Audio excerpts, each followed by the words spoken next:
Добро вечер. Ова е новото магазинско издание на 360 степени со нови истории од јавен интерес.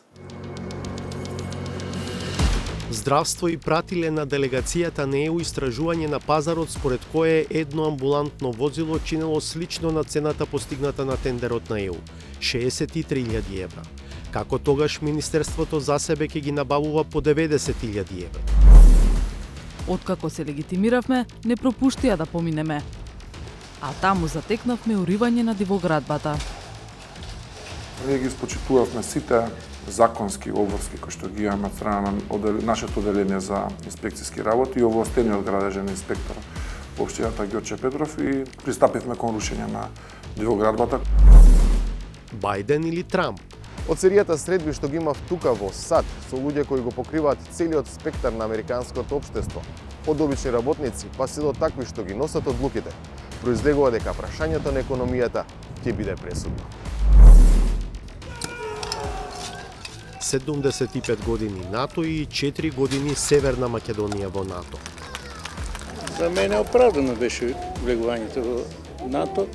Нашите продадеа сите возила и однесеа во Украина, а сега ни донесуваат американски најане. Обкружувањето не е многу наклонето кон Македонија, така да со влегувањето во НАТО се осеќаме побезбедно.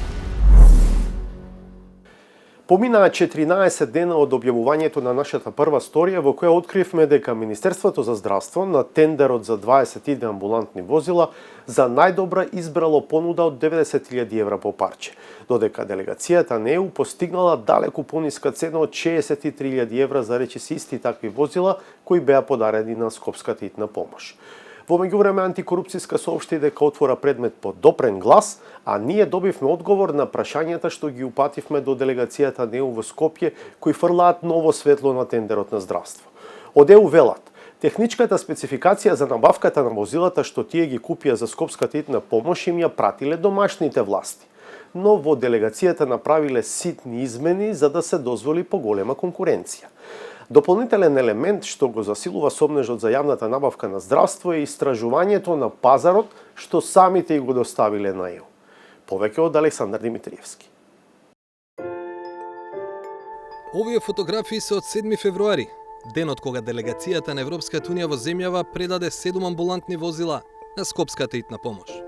Today is just another example of the practical ways in which the European Union is making a contribution to North Macedonia, providing support which will affect the quality of life of many, and for some will be a matter of life and death. Донацијата може би реши дел од проблемите на итната помош во Скопје, но отвори многу прашања за Министерството за здравство. Еве и зошто. На тендерот на кој ЕУ ги купи возилата кои потоа ги донираа, се пријавија 7 фирми, а на ефтината и на крај победничката понуда беше онаа на домашната компанија Euroimpex од 63.400 евра за возило. Неколку месеци по ЕУ, тендер за речиси идентични возила и тоа 22 на број, распиша Министерството за здравство. Но им се пријавија само 2 фирми. Едната понуда, и тоа токму на фирмата што победи на тендерот на ЕУ, ја дисквалификуваа. Па им остана да изберат преостанатата, според која едно возило ќе чини 90.000 евра. Или, без малку исти возила, ЕУ ги купи за 63.400 евра, а здравство избра понуда од драматично повисоки 90.000 евра по возило. Кој им ја правел тендерската документација беше само едно од прашањата кои што ги упативме до делегацијата на Европската унија во земјава. Едноставно, сакавме да знаеме како ЕУ ја спровела постапката, која довела до поголема конкуренција, а потоа и до пониски цени од оние кои ги избра Министерството за здравство. Од делегацијата на ЕУ одговорија дека тендерската документација си ја направиле сами, но техничката спецификација за возилата ја добиле од националните власти, бидејќи предметот на набавката треба да одговара на потребите на земјата на која се донира. Но клучниот параграф во одговорот од ЕУ гласи: врз основа на претходни тендери за набавка на амбулантни возила или друга медицинска опрема и појаснувањата кои беа направени за време на постапката, делегацијата на Европската унија малку ги измени дел од техничките барања, со цел да се дозволи поголема конкуренција. Резултатот од ваквиот пристап на ЕУ веќе е познат. Возилата се купени по околу 63.000 евра без ДДВ, затоа што ЕУ малку ги сменила спецификациите и обезбедила конкуренција, за разлика од тендерот што го спроведе Министерството за здравство. Какви се тие мали разлики? Например, и на тендерот на ЕУ и на тендерот на здравство се барало возилата да имаат исто меѓуособинско растојание од 3450 мм. Но во тендерот на ЕУ има неколку сантиметри поголема толеранција кога е во прашање должината, ширината и висината на возилото. Со одговорот на нашето следно прашање, кој државен орган помогнал за техничката спецификација, работите добиваат скандалозен тек. Нацрт техничката спецификација ни ја обезбеди Министерството за здравство.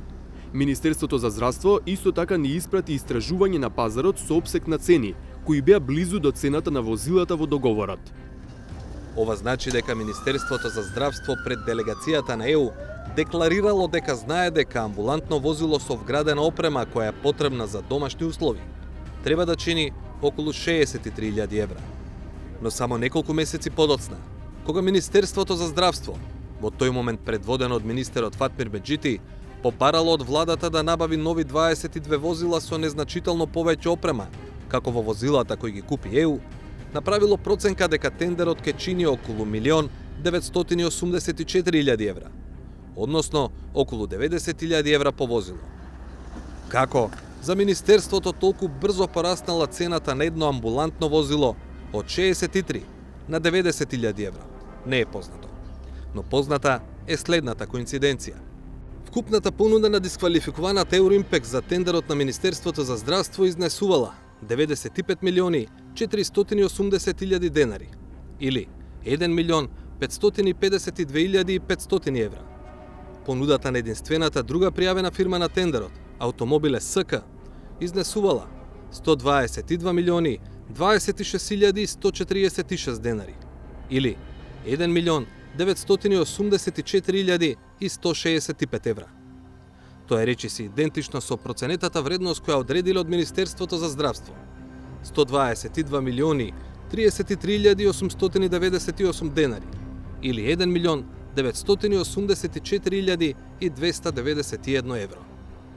Како што известивме и во претходните стории, тендерот на Министерството за здравство ја издржа управната контрола, но и жалбата на дисквалификуваниот Евроимпекс пред второстепената комисија.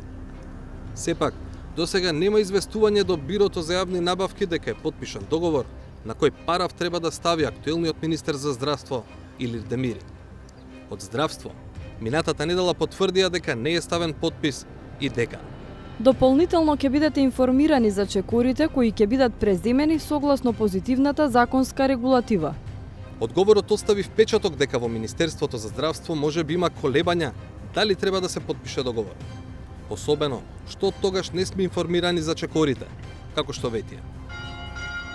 Тендерот за набавка на 22 амбулантни возила конечно го привлече вниманието и на Државната комисија за спречување на корупцијата. Денеска на одржаниот колегиум оформивме два предмети кои се однесуваат на постапките за јавна набавка на медицинските возила преку Министерство за здравство и постапка за јавна набавка на хеликоптери преку Министерство за одбрана по обезбедување на фактичка состојба и докази, соодветно ќе донесеме одлука.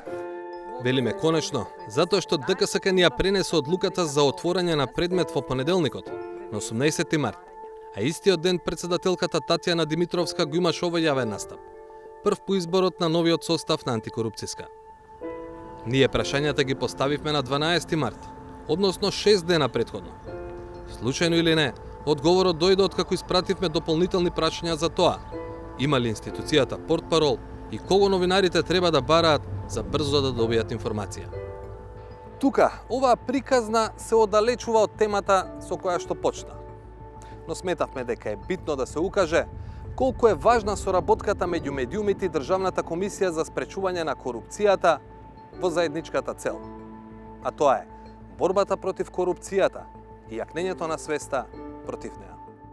360 степени не се единствениот медиум кој забележа проблем во комуникацијата со институцијата, која од 8 февруари е во нов состав. И не само тоа, овој состав на антикорупцијска нема одржано ниту една седница, освен конститутивната, пред месеци кусур. Неубедлив старт, вели главната и одговорна уредничка на БИРН, Ана Петрушева, кој буди лоши спомени за некои поранешни состави на комисијата, кои работеа далеку од очите на јавноста. Бидејќи се работи само за неколку недели од почетокот на мандатот, може би е само спор почеток, може би им треба време за организирање, за екипирање и се надеваме дека е тоа така, а не се работи за етаблирање на некакви пракси кои што би воделе кон комисија која би била затворена за јавноста и затворена за медиумите. Минималниот стандард, вели Петрушева, веќе постои. Оно што е важно е дека претходниот состав на комисијата драматично ги подигна стандардите во однос на јавноста. И во таа смисла, без оглед на персоналните решенија, јавноста очекува однесување од членовите и од председателката на комисијата најмалку еднакво на нивните претходници. Речи се идентичен е ставот и на Миомир Серафиновиќ, дел од тимот на ТВ Телма и емисијата Код. Таквото мислење го подкрепува со факти за досегашната комуникација со новиот состав на ДКСК. Претходно ве правевме некоја си проверка и анализа од 5 упатени мејлови кои биле наменети за дневно информирање, значи за дневни потреби на телевизиите, сме имале одговор само на едно и тоа не беше веднаш, туку после заминување на викендот, бидејќи беше пратено да кажеме четврток или петок, туку одговорот дојде после викендот. Недостатокот на транспарентност прави проблеми во работата на медиумите, вели Серафиновиќ, но додава има и потешки последици. Би искористил ова шанса да им укажам дека она што претходниот состав го направи, тие би требало да го продолжат и да го продлабочат, не да го укинуваат. Значи, што поскоро излегуваат во јавноста, ќе биде подобро и за нив, но пред се за граѓаните на државата, затоа што ќе имаат доверба дека продолжува таа битка против корупцијата. Како се сложени коцките за Министерството за здравство да купува амбулантни возила за 90.000 евра по парче, кога речи се идентични такви возила? Делегацијата на ЕУ ги купила за 63.000 евра. Се разбира, не е прашање само за антикорупцијската комисија. Особено по одговорот од делегацијата на ЕУ, дека истото Министерство за здравство им дало проценка дека возилата за потребите на домашните итни служби треба да чинат приближно колку што ЕУ на крај ги платила, а не 40% поскапо.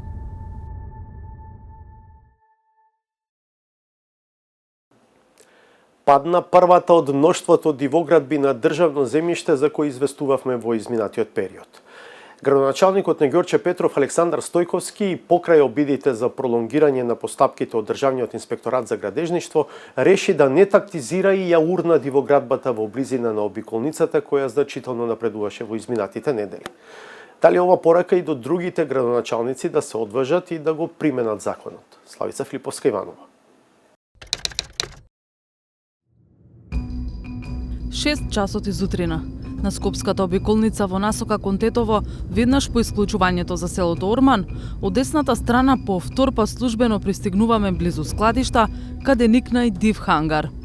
За разлика од претходниот пат, сега на локацијата не дочека интервентна полиција.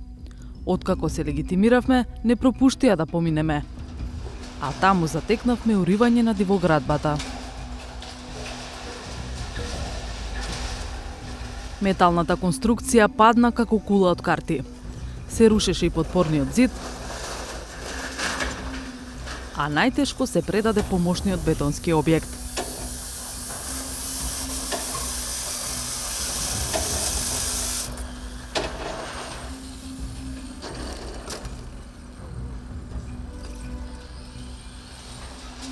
Станува збор за нелегален објект од вкупно 1250 квадратни метри. Панелите од кровот се сечеа на лице место и веднаш се товареа во камионот со градежен шут. Проценката на работниците е дека овде дивиот инвеститор попусто фрлил стотици илјади евра. 360 степени уште пред 2 месеца објави дека овде, на државно земјиште, никнува голем хангар без одобрение за градба. Тогаш од општина Ѓорче Петров ни кажаа дека уште кон крајот на декември избрале фирма за уривање на нелегалниот објект, но веќе на 3 јануари добиле вонреден надзор од Државниот инспекторат за градежништво и урбанизам, што го одложи уривањето на објектот. Од терен се упативме во канцеларијата на градоначалникот на Ѓорче Петров, Александар Стојковски, кадар на ВМРО ДПМН, за да го прашаме што се случи во меѓувреме и дали државниот инспекторат се произнесе. Беа земени нови повеќе предметни за кои што во изминатиот период од 3 месеца, иако повеќе пати сме биле во контакт, не се конкретно произнесени, ниту пак законски постои таква опција самите тие да одземат некаков предмет без согласност на министерот за транспорт и врски, така ние ги испочитувавме сите законски обврски кои што ги имаме од страна на нашето одделение за инспекциски работи и овластениот градежен инспектор во општината Ѓорче Петров и пристапивме кон рушење на дивоградбата, која што морам да потенцирам дека се наоѓа на државно земјиште на 2 парцели кои што се со приближна вкупна големина од околу 10.000 метри квадратни. Да, но зашто баш сега, а не да речеме во февруари? Дали сепак оставивте простор државниот инспекторат да се... оставивме простор и гледавме бидејќи ни треба простор и во дел на оние законски обврски што ги имаме спрема лицето кое што е фактички инвеститор и неговиот правен застапник, сите тие известувања, постапки сепак е малку пообемна процедура која што мораме ние од наша страна да ја запазиме со цел да не бидеме во колизија со законот. Двете узурпирани парцели се со број 476 и 477 во катастарската општина Орман, покажаа нашите претходни проверки. И двете се на име на државата и како што може да се види од катастарот се протегаат и преку реката Лепенец. Веднаш под нив е приватен имот на повеќе членови на известно семејство Фетајо Тетова. Кој е мистериозниот инвеститор од соседството кој градеше на диво, дознала општината пред известен период.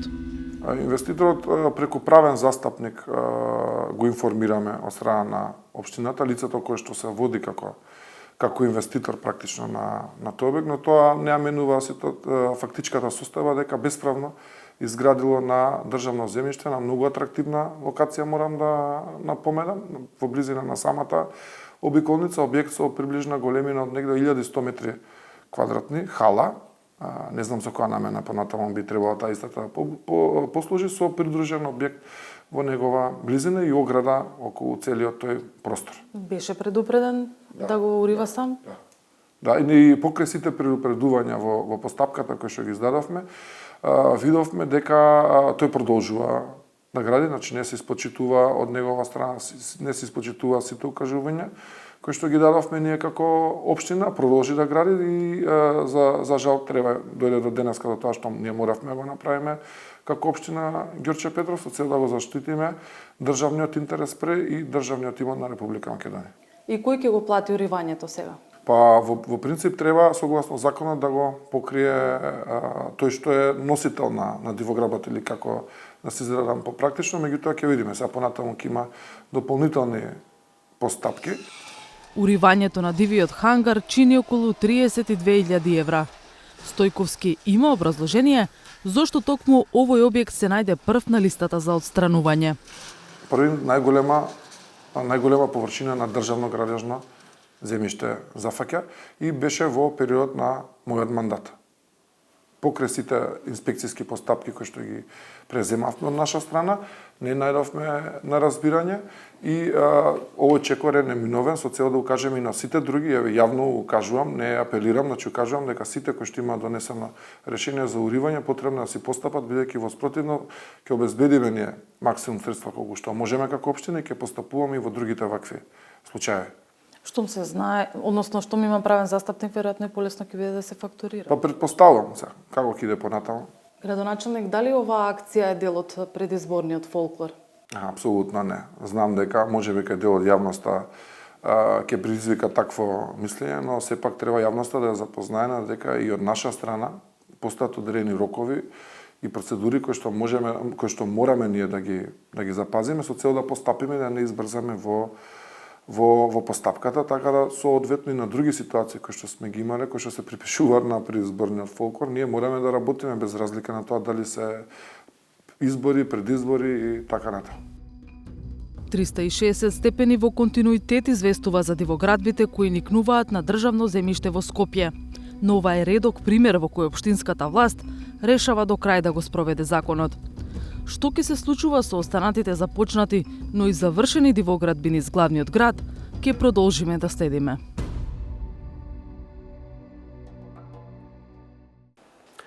Откако стана јасно дека на претседателските избори во САД во ноември оваа година ќе видиме повторување на трката од 2020-та, сега фокусот на анализите се темите што ќе ги водат американците кога ќе решаваат дали да го поддржат Џо Бајден или Доналд Трамп.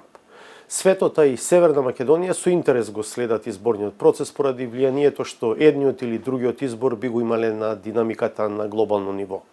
Нашиот Владимир Мирчевски е во САД и за ова издание на 360 степени прави анализа на прашањата за кои се дебатира во предизборието.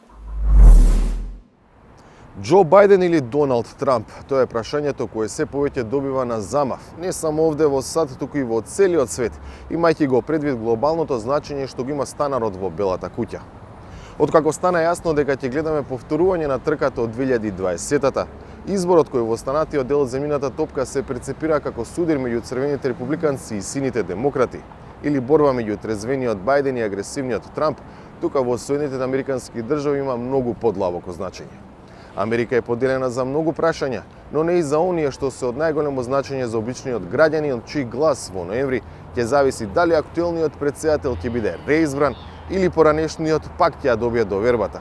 И покрај тоа што против него се водат низа кривични предмети, од корупција и затајување данок до обид за уривање на уставниот поредок. Од серијата средби што ги имав тука во САД со луѓе кои го покриваат целиот спектар на американското општество, од обични работници па се до такви што ги носат одлуките, произлегува дека прашањето на економијата ќе биде пресудно. There are issues right now in Nevada that are pretty much paycheck issues, and what I call kitchen table issues, and that is inflation is high, and I think we've all felt the outcome of that.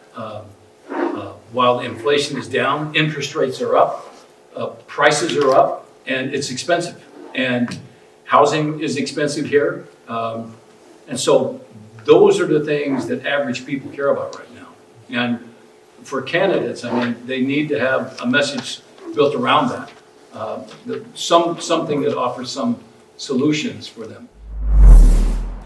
Невада се смета за виолетова држава, што значи дека спаѓа во редот на превртливи или swing states. Може да застане зад Бајден, но и зад Трамп. Во изминатите 100 години, кога некој кандидат ќе победел во Невада, тој станувал претседател на Соединетите американски држави.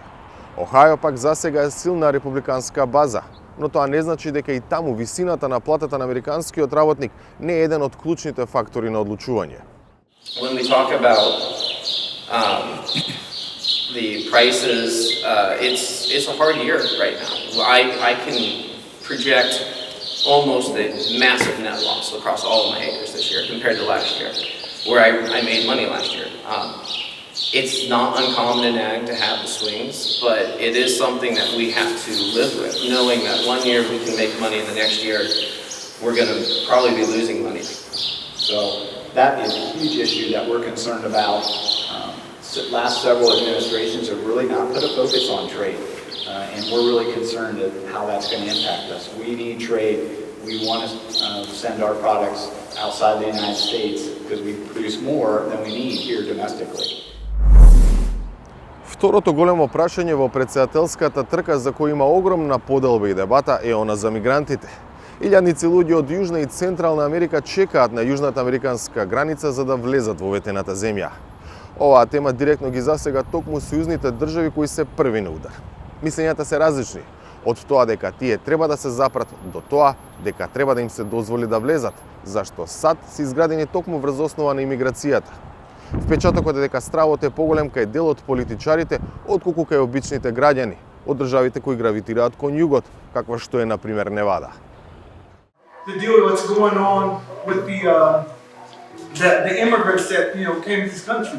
Just about everybody who's came to America up until this point has been an immigrant coming to this country because it was considered the new world. So, what's wrong with all the Italians and the Irish and all those people coming gobs to the new world, but yet you don't want people coming from under the border from South America and Central America into this country.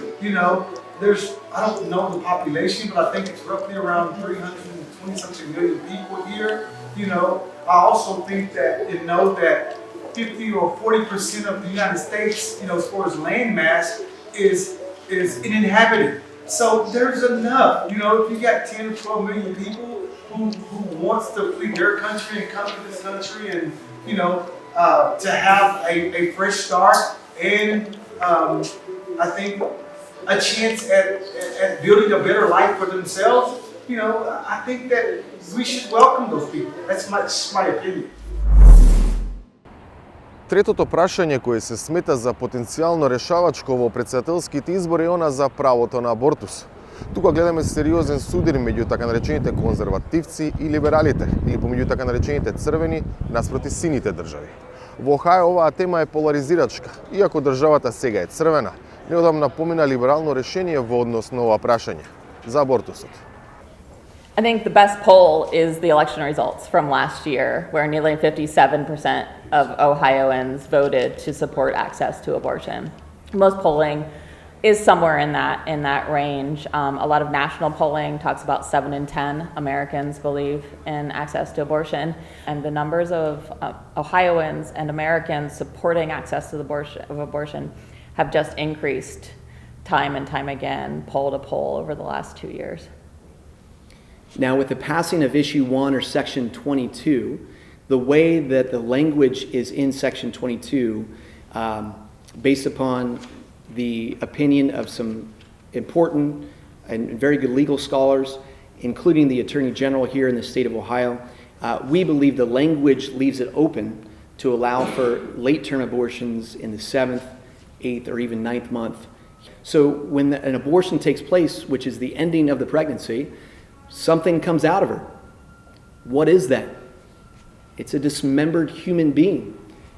So to deny the scientific reality that a unique human being begins at the moment of conception, I think is, quite frankly, just being anti-science. Како тоа либерално решение поминува во конзервативна држава? Одговорот е во gerrymandering, термин што означува прекројување на дистриктите, областите на гласање според потребите на партиите. Најчесто таа што е на власт. It's important to understand that here in Ohio we have some of the worst gerrymandering in the country, and it's been going on for many, many decades. Republicans and Democrats do it when they have the power of the pen, and it's time to draw those maps. They will always draw them to guarantee that they and themselves are re-elected. And that harms every voter, and it harms our democracy. Значи мнозинството американски гласачи ги интересира се, само не она што се случува во светот, како на пример руската агресија во Украина, конфликтот во Газа, исклучењата со Кина, трговски и безбедносни. Зошто е тоа така? Прашав професор по политички науки. From all the interlocutors, people that we talked so far, none of them are mentioning some of the internationally important questions as a pivotal for the presidential race. You know, why is that so? Because you're in America. I don't mean to be flip about that, but American voters don't generally vote by foreign policy. Most Americans put a map up, they wouldn't know where those countries are. So it's a great question. And I know it's very, very frustrating, but I talk to foreign journalists. I get these questions a lot because I know, people outside the U.S. pay so close attention to what's going on in U.S. politics. The average U.S. person pays no idea about what's going on in the rest of the world now. Но што ќе се случи со американската надворешна политика, а со тоа и со односот кон важните меѓународни прашања ако Доналд Трамп биде реизбран? Во првиот мандат, американскиот систем се покажа отпорен кон неговите неконзистентни политики и одлуки кои најавуваа враќање кон изолационизам. Дали така ќе биде ако во ноември победи на изборите? I think you would see, very, very straightforward, right?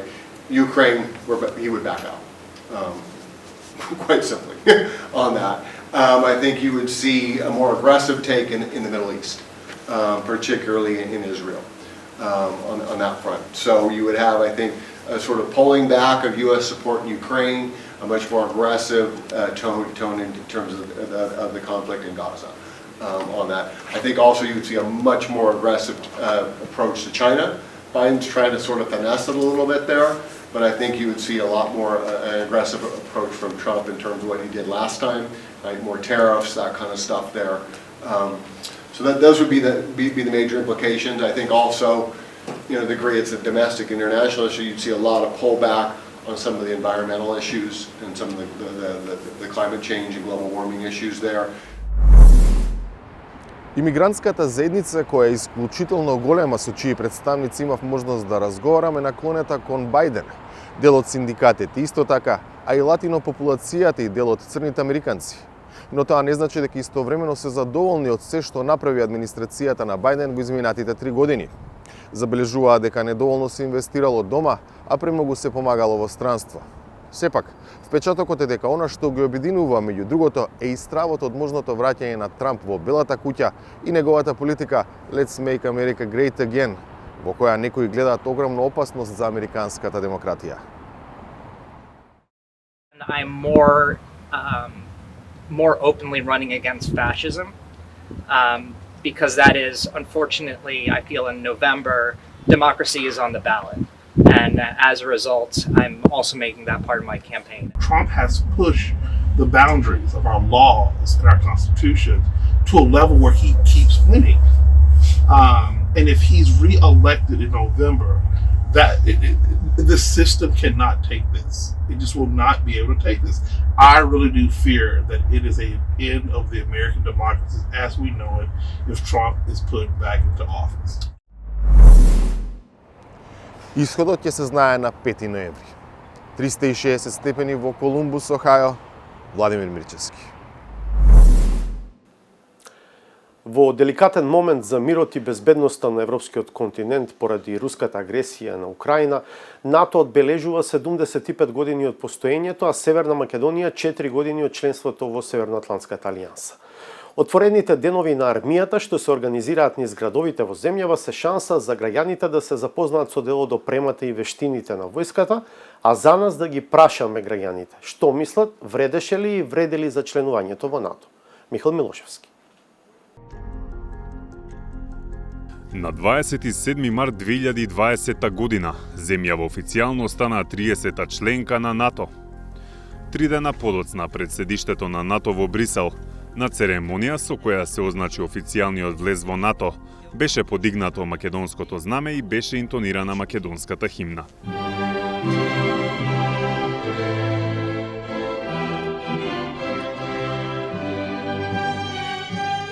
Тогашната министерка за одбрана Радмила Шекеринска, влезот на земјава во алијансата го нарече првиот голем успех на нашата независна и суверена држава. Денеска влеговме под чадорот на колективната безбедност, кој штити милиарда луѓе во светот. Денешниот ден го чекавме речиси 30 години. Деновиве се одбележуваат 4 години од влезот во НАТО. Проследивме дел од настаните по повод годишнината, за да ги прашаме и граѓаните и политичарите и војниците дали вреди членството во алијансата.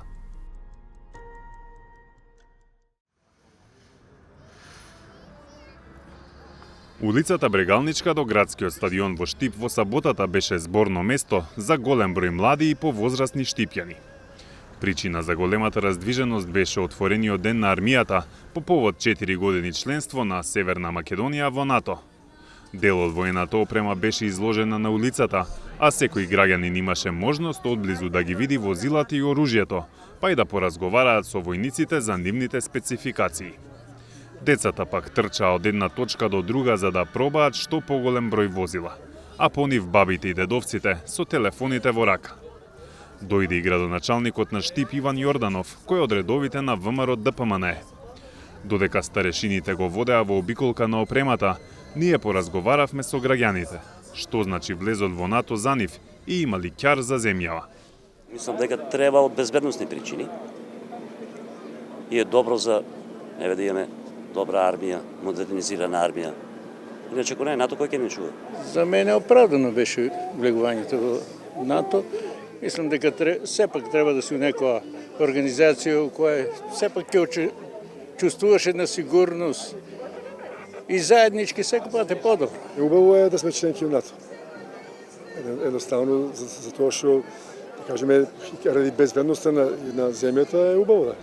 Но имаше и луѓе кои на членството на НАТО не гледаат толку позитивно. Оно е добар од една страна, ма лош потик со Бугарија внедуваат и нашите продадеа ги сите возила и се и однесеа у Украина, а сега ни донесуваат американски да. За страна можда, али за внатре не би. И покрај различните ставови за членството, присутните беа согласни дека со влезот во НАТО, армијата се модернизира и е со далеку подобри услови од оние што, например, постарите ги имале во минатото. Ја кој сум 70 година војник бил, после видувањето на оваа техника, тогајте воземе джемсове и мали кампањолички, јас сум удушевен што го гледам. И добро е, нека се опремуваат, нека работат, нека за мир да одржават, не за војна. На мене ми е мило што да речеме конкретно имаме млади луѓе во армијата. Значи, тоа е добар показател и мислам дека сме добро опремени. Каде? У времето Југославија нормално стари возила или да кажеме нешто што е застарено, сега веќе е сасвем ново и тоа е добро. Покрај возилата и оружјето, големо внимание кај присутните привлече баталјонот на специјални единици Волци, кој одржаа показна вежба на борбените вештини. Интересно, во публиката имаше и лице кое на својата облека имаше залепено амблем со знамето на Руската Федерација. Точно напладне пристигна и министерката за одбрана Славјанка Петровска. Со нејзиното доаѓање започна и официјалниот дел на церемонијата.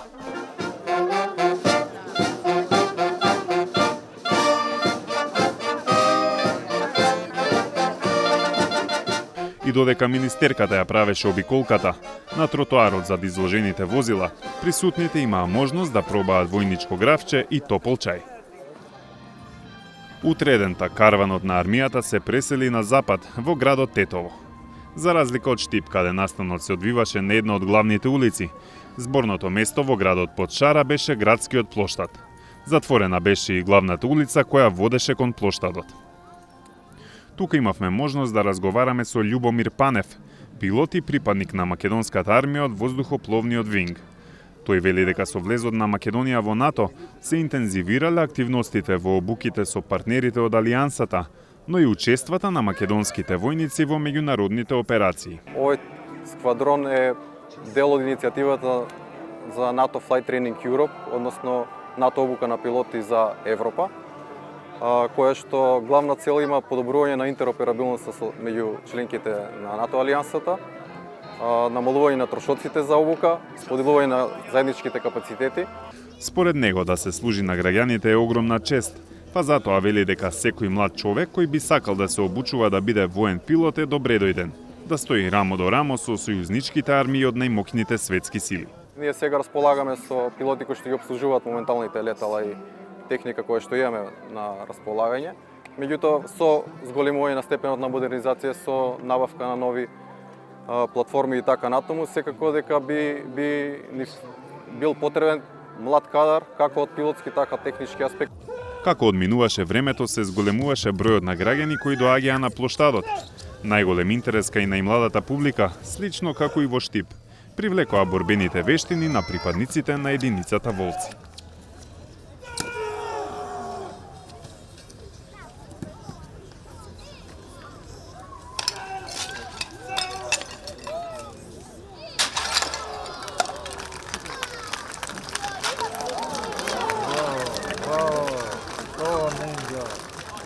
И тогаш, темен облак го покри Тетово и почна силен дожд. Присутните привремено се засолнија, а времето наскоро се стабилизираше. Нова шанса, особено за децата да се качат во едно од возилата. А тука ги прашавме и тетовци, кое е нивното мислење за влезот во НАТО. Пошто обкружувањето не е многу наклонето кон Македонија, така да со влегувањето во НАТО се осеќаме побезбедни. По мене оправдан беше. На што се темели тоа? Па на безбедност, на сигурност, на економија. Испод 35 години не можеш да разбереш. Тоа е. Те бенефитот може би уште не сме го видели. Тоа е. Сметате дека Македонија е побезбедна од кога стана членка на НАТО? Да. Пред 23 години Тетовскиот плоштад беше сведок на други сцени и настани, со кои ескалираше конфликтот во земјата. Војската тогаш го бранеше уставниот поредок. Па ги прашавме луѓето, какви чувства имаат за армијата сега, после толку години. Немаме проблем. И пред тоа сме немале проблеми, меѓутоа така беше ситуацијата. Баш ја бев тоа потрефен на площадот пред 20 години. И сега малку ме подсеќа тоа на тоа време, меѓутоа прошло, тоа е завршило. Нешто предпладне во Тетово пристигнаа министерката за одбрана Славјанка Петровска и началникот на генералштабот на АРМ Васко Ѓурчиновски, пошто воениот оркестар повторно, како и во Штип, изведе неколку музички numери со што го означи почетокот на официјалниот дел на настанот. Пред кратката обиколка, министерката Петровска застана пред нашиот објектив.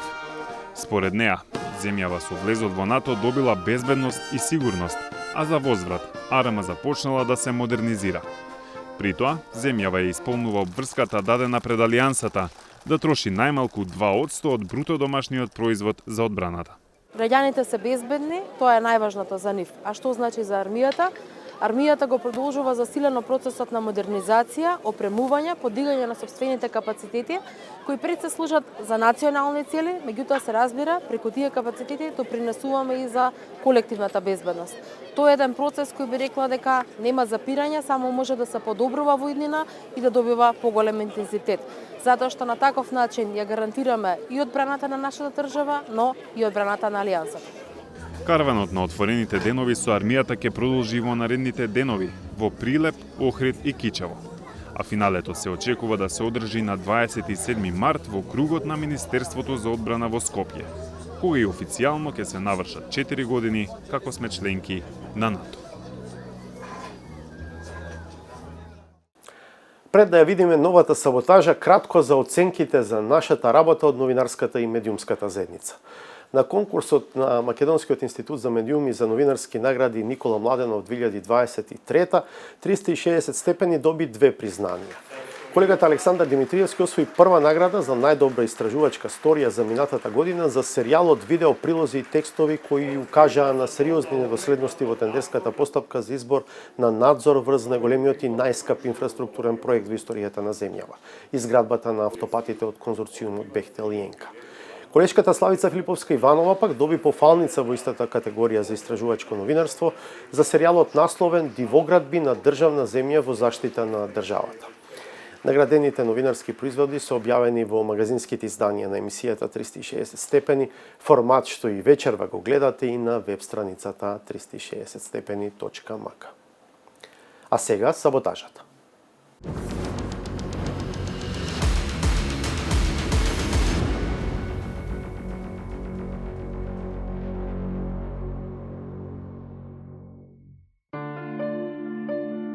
Пишувањето и изготвувањето развојни стратегии има специфична тежина, особено ако се има предвид големината и далекосежноста на ефектот што тие го предизвикуваат.